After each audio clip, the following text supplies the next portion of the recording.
talk about those Chiefs. Because now that the Dolphins could not hold on to their 14-7 halftime lead, Dolphins are going to Kansas City. We're going to Kansas City. We're on to Kansas City, here I come. Little Wilbert Harrison for you. We're on to Kansas City. So now I look at it and I go, man, I kind of would instinctively lean towards the Dolphins side here, catching 3.5. But the pause there is, how healthy are the fighting fish? How much fight do they really have left in them? Because they almost looked in the second half against the Bills like a defeated bunch. Not just physically, the Bills kind of went up and down the field. The score should have been much more lopsided than it actually was.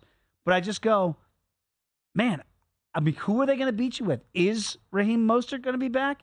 Is Jalen Waddle going to be back? Their defensive stars are dropping like flies.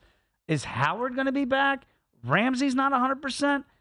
It is, paging Hawkeye and Pierce stats. Yes. It is a mash unit right now. Yes. What else is dropping like a fly is this total. 46, I saw on an opener at a very sharp, faraway place, offshore store. Now down as low as 43 in the market. So we are seeing unders get hit. Year of our Lord 2024. Dolphins, Chiefs. I mean, if you said this a year ago, that total would be what, 55? Mm-hmm. And now you're seeing 43s? Yeah, and look, what was it, 51.5 in the game over in Frankfurt? And that was 21-14, didn't get close. Point being, not only is scoring down, but scoring is down with the teams you expect to get the scoring from. I mean, look, I like Mike McDaniel, and this isn't a bash on Mike, okay? But they were talking about, he's revolutionizing offense. I was like, whoa. Let's slow the roll a little bit here. Eventually you get figured out in the NFL. Boom. Exactly. So it's fun, and it's kind of basketball and in cleats sometimes, and it does look like there were comparisons being made to the greatest show on turf, the Bob and Weave Rams. I'm like, oh, what are we doing, America? Like, we can't make those comparisons because they're not reality, right?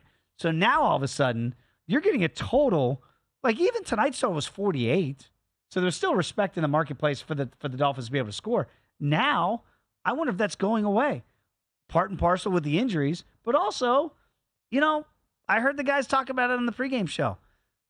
Yes, they run the ball and they can be physical, but who do you think is going to be more physical? Kansas City's defense or Miami's offense?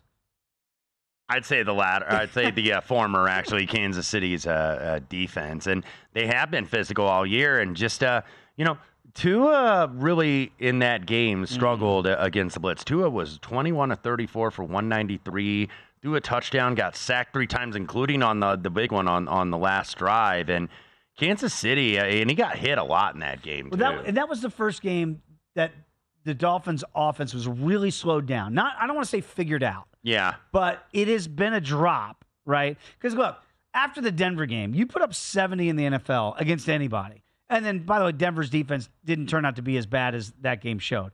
That's when all these kind of false comparisons are being made and bannered about this Dolphins team is revolutionary. We've never seen anything like this. It's like, whoa. Let's slow it down. Yeah, and there was that game against Philadelphia where they had 17. Remember Sunday night game where the Eagles had 0 penalties and the Dolphins had about 10 or 12 of them? And there were some dicey ones that wait a minute, this doesn't look fair. But, again, they were held down, pun intended, in that game and scoring.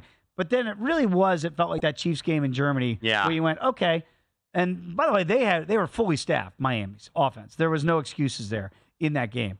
So I don't think it's much of it's not that hard to figure out. If Chris Jones is the best player on deep, then Tua's going to have big 95 in his face. A very happy and hungry Chris Jones, because I saw that he got his $1 million bonus because he got a sack. Man, he was doing like a flip on the sideline. The entire roster, man, was excited because they knew it was kind of fun. It was kind of funny to watch, but. Look at one of the narratives on Miami, and Mike McDaniel, I believe, just got asked about this in the presser about, hey, you can't beat good teams. And it's like, that's going to be out there until we change it.